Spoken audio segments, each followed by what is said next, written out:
เปิดภาพวินาทีน้ำตาแตกหลังเมียของผู้ประสบภัยหอบลูกน้อยพาสายฝนขึ้นภูเขาทุกวันเพื่อไปคอยพัวอยู่ปากถ้ำอย่างมีความหวัง Time to share สัมผัสการเดินทางแบบใหม่ไปกับmigula.com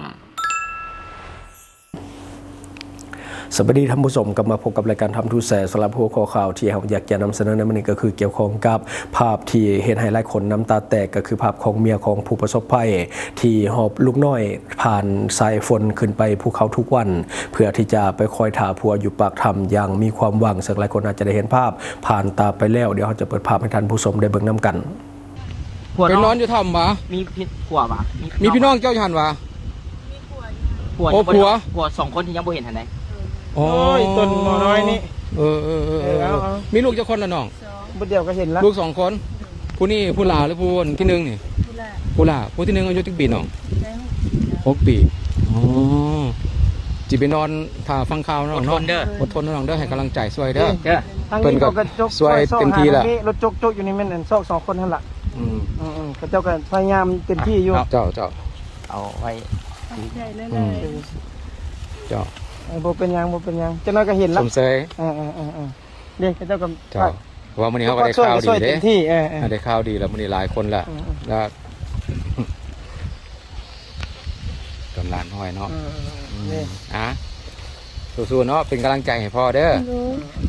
เจ้าน้อยก็เห็นเนาะ เอิ้นพ่อกลับบ้านนะลูกเด้อไปอยู่ปากถ้ำเอิ้นพ่อกลับบ้าน โอ้ฝนตกเราสิบ่เป็นหวัดบ่ เป็นงานระดิ่ง น่าลืมละ เดี๋ยวเอานี่ เอาอย่างพกหัวให้ลูกจะได้เป็นหวัดพันยาอีกเด้ แม่นละเอาไปผมเสยดีใจ ไปมือแรกก็เห็นแล้ว ทุกคนสวยกันเต็มที่น้องบุกทิมโบปากันไม่น้องเด้อไปโชคดีน้องเด้อเจ้าได้ โอเคไป มือแรกก็เห็นแล้วบอกละไปเอิ้นพ่อกลับบ้านนะลูกเด้อเราก็มีลูกเด็กๆด้วยนะครับเล็กๆด้วยนะครับ เห็นแล้วก็เข้าใจเลยครับ เข้าใจจิตใจของเขาเลยว่ามันจะรู้สึกอย่างไรนะครับ ถ้าเกิดว่าเสาหลักของบ้านเนี่ยไม่อยู่นะครับเข้าใจได้เลยและที่ผ่านไปก็เป็นภาพที่เห็นหลายคนน้ำตาแตกเนาะกับภาพเหตุการณ์ที่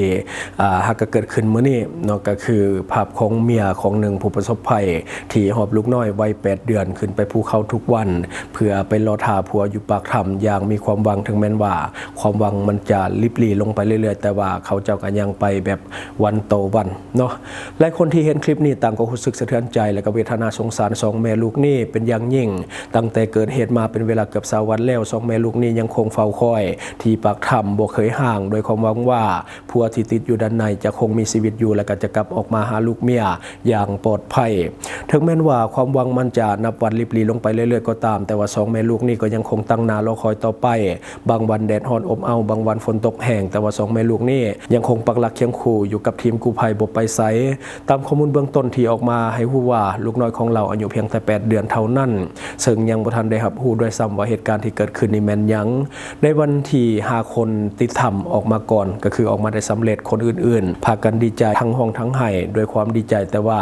ยังมี2 แม่ลูกที่ว่าใบหน้ายังคงเศร้ามองเหมือนเดิมเพราะว่าใน5 คนนั้นบ่มีสามีบ่มีพ่อของพวกเขาทั้ง2 คนจนมาถึงตอนนี้ก็ยังบ่มีวีแววยังเลยเกี่ยวกับสามีและก็พ่อนับวันนับเป็นเรื่องยากในการช่วยเหลือเพราะว่าฝนตกลงมาเหตุให้ระดับน้ำในถ้ำเพิ่มขึ้นการระบายก็นับมือยากแถมดินภายในถ้ำก็เจือนลงมาในมือก่อนอาสากู้ภัยบางส่วนก็เริ่มเจ็บป่วยเสียวซ่านบางคนก็เริ่มถอนตัวออกไปซึ่งตอนนี้สิ่งศักดิ์สิทธิ์อาจจะเป็นที่พึ่งทางใจที่ดีที่สุดสำหรับพวกเขา2 แม่ลูกต้องได้ร่วมกันภาวนาและก็รอปาฏิหาริย์จากสิ่งศักดิ์สิทธิ์นำด้วยหลังจากคลิป2 แม่ลูกนี้ถูกปล่อยลงในโซเชียลได้รับความเห็นใจจากคนในสังคมจำนวนหลายโดยเฉพาะผู้หญิงด้วยกันจะเข้าใจหัวอกเดียวกันหลายกว่าซึ่งมีบางคนอยากจะบีแบ่งน้ำใจช่วยเหลือ2 แม่ลูกนี้แต่ว่าทางรายการของเฮาบ่ได้รับเป็นสื่อกลางในการเปิดรับบริจาคเนื่องจากเฮาบ่สามารถติดต่อ2 แม่ลูกนี้ได้โดยตรงในตอนนี้หรือท่านที่สนใจอยากจะช่วยเหลือพวกเขาสามารถติดต่อไปที่ Facebook ของหัวหน้าทีมกู้ภัยได้เลยผ่านบัญชี Facebook ของหัวหน้าทีมกู้ภัยที่ว่าขึ้นหน้าจอในปัจจุบันเพราะว่าพวกเขาอยู่ไกลกันตลอดเวลาในที่เกิดเหตุ ทางทีมงานทำทุกใจของพวกเฮาขอให้ปาฏิหาริย์มีจริง และค้นพบ2คนดันในไวๆเพื่อปิดภารกิจนี้โดยไวเช่นกันบัดนี้เฮาจะมาอัปเดตเรื่องของสถานการณ์ที่เกิดขึ้นนาธรรมในวันนี้ยังบ่ทันมีความคืบหน้าอย่างไรทีมงานก็ยังคงตั้งหน้าตั้งตาในการช่วยเหลือต่อไป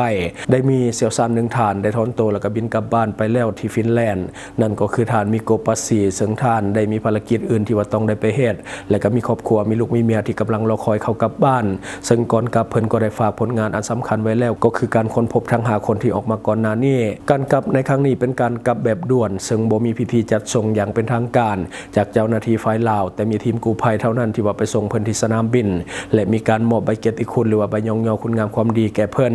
และก็มีการมัดแขนให้เพิ่นเพื่อเดินทางปลอดภัยและหวังอย่างยิ่งว่าวันหนึ่งเพิ่นจะกลับมาที่สปป.ลาวอีกครั้งหนึ่งในนามของนักท่องเที่ยวหรือว่าแขกคนสำคัญของคนลาวทุกคนเนาะตอนนี้เพิ่นก็กลับไปเป็นที่ยมห้อยบัดนี้เราจะมาอัปเดตทีมงานนาสนามที่ยังช่วยเหลือต่อไปเนาะคือตอนนี้ทีมเสี่ยวซานบางส่วนก็เริ่มมีความท้อและก็เมื่อยกับภารกิจเต็มที่แล้วในวันนี้หนึ่งในเสี่ยวซานต่างชาติก็คือท่านโรบินจากประเทศฝรั่งเศสได้แสดงความรู้สึกผิดหวังที่พวกเขายังบ่สามารถที่จะช่วยเหลือ2คนนั้นออกจากถ้ำได้เดี๋ยวเราจะเปิดภาพบรรยากาศให้ท่านผู้ชมได้เบิ่งนำกัน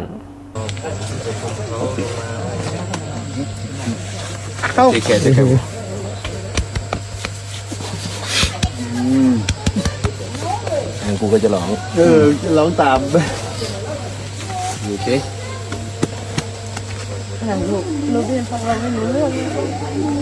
แม่เขาดูเราไง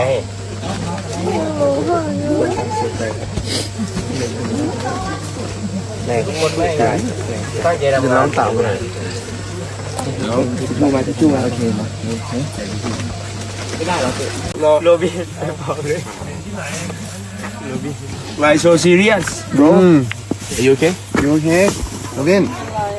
Robin. We do the best. We did everything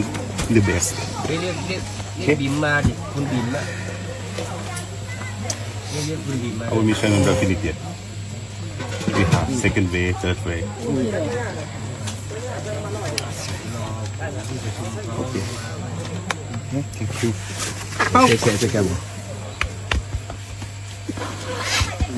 และที่ผ่านไปก็คือภาพบรรยากาศที่มันเกิดขึ้นสดๆในมื้อนี้เป็นภาพแห่งความเมื่อยล้าและกระท้อในบางเวลาเพราะว่านับมือภารกิจมันยิ่งยากขึ้นไปเรื่อยๆวันก่อนก็เกิดแผ่นดินไหวเป็นเหตุให้ดินในถ้ำเจือนลงมาและก็ทีมงาน1คนหมดสติภายในถ้ำมาวันนี้หินที่ว่าอยู่ด้านในของถ้ำก็มีการสุดตัวลงมา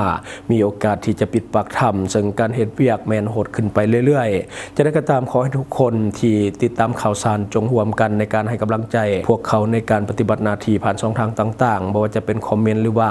การอัดคลิปลงในโซเชียลมีเดียของท่านเองเนาะเพื่อที่จะให้พวกเขาได้ผ่านมาเห็นเนาะเพื่อที่จะเห็นให้เขามีกำลังใจในการเฮ็ดเวียกหลายขึ้นทีมงานของเฮาก็จะยังคงเกาะติดสถานการณ์ต่อไปจนกว่าภารกิจมันจะสำเร็จเนาะเดี๋ยวเราจะเปิดภาพบรรยากาศการเฮ็ดเวียกมื้อนี้ให้ท่านผู้ชมได้เบิ่งนำกัน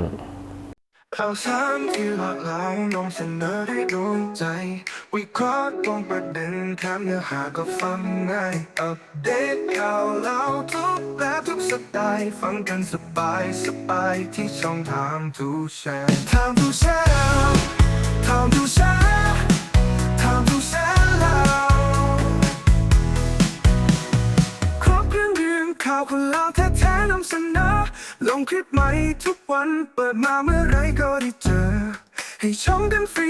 เสิร์ฟสิ่งดีๆให้เสมอข่าวลาวยุคใหม่ไว้ใจ Time to share Time to share Time to share Time to share แล้วพบกันทุกช่องทางลงคลิปแบบจุใจที่ YouTube ก็ดูได้ทุกวัยทุกยุคที่ Facebookก็มีข่าวที่หลากหลายที่ TikTok ก็วิเคราะห์ก็ชับใหญ่ข่าวเรายุคใหม่ไว้ใจ Time to share Time to share Time to share Time to share แล้ว Time to share Time to share Time to share แล้วข่าวเรายุคใหม่ไว้ใจ Time to share